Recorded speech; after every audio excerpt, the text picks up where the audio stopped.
Hello, hello. Welcome back to Let's Talk H.P. Lovecraft. It has taken all of 8 months, but I'm finally down to my final review of H.P. Lovecraft's short fiction today with The Haunter of the Dark, written 1935, published December 1936 in Weird Tales. It is the last known written of H.P. Lovecraft's work. It is a sequel to The Shambler from the Stars by Robert Bloch, and is also part of the Cthulhu Mythos cycle. So, in this story, the young occult fiction author Robert Blake moves into a house in Providence. It is on a hill overlooking the city, and beyond that he can see a church on the horizon. Soon after, he dies, apparently struck by lightning. From Blake's journals and other sources, the narrator pieces together the events leading up to Blake's untimely death. So, shortly after moving in, he becomes transfixed by this church on the horizon. It is an old church. Nobody wants to talk about it, but it does have a past.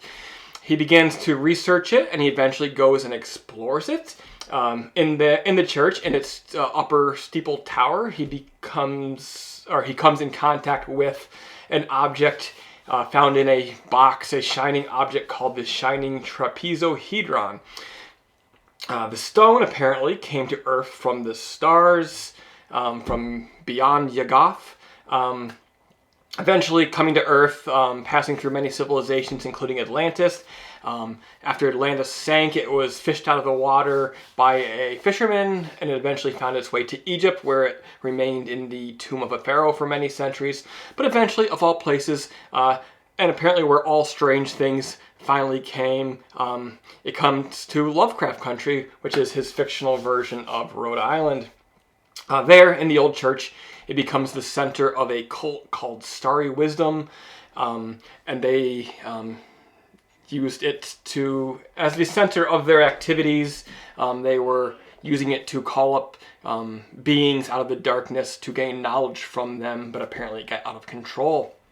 But now, after 60 or 70 years since the cult's activities, Blake has unleashed it again, and on a stormy night, when the lights go out because the electricity is out, the darkness rises out and seeks to possess Blake, but just before it does, or just as it does, he's struck by lightning, the church crumbles, and Blake dies.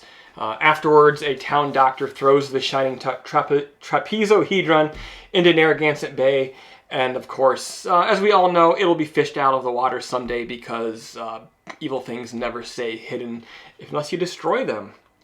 So yeah, guys, that is the story, The Haunter in the Dark.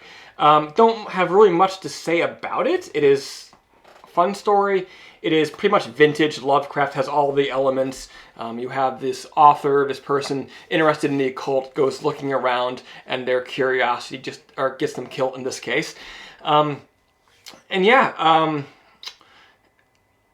Definitely I would say in the top 25% of his works as far as how I feel about them. As far as quality goes, readability, he seems very at ease with his own prose in this story. A lot of his writing was very labored. You could tell that he was struggling with style and with originality.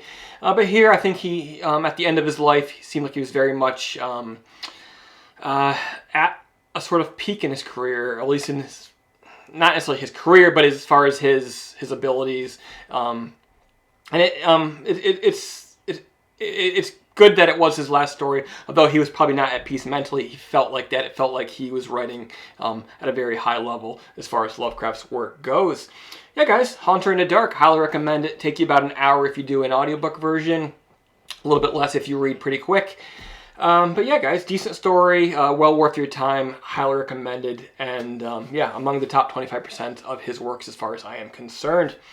Yeah, thanks for tuning in, guys. This has been an 8-month project, began around last Halloween, delving into the complete fiction of H.P. Lovecraft. Still not set on what my next project will be, but I will definitely do another deep dive into another author, another world of fiction, another universe, another franchise.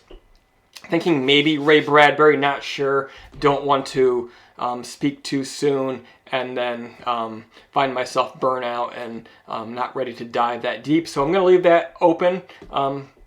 But stay tuned because definitely more projects coming. In the meantime, look for me to give some attention to other neglected playlists here on the show, but I created in the past, but I've moved away from. I don't want to abandon those things completely, so I'm definitely going to be looking for pieces of the channel where I've neglected and trying to bring them up to date, up to speed. In the meantime, please subscribe. Take some time to explore our channel. We have about 1,900 videos now for your reading or your viewing pleasure.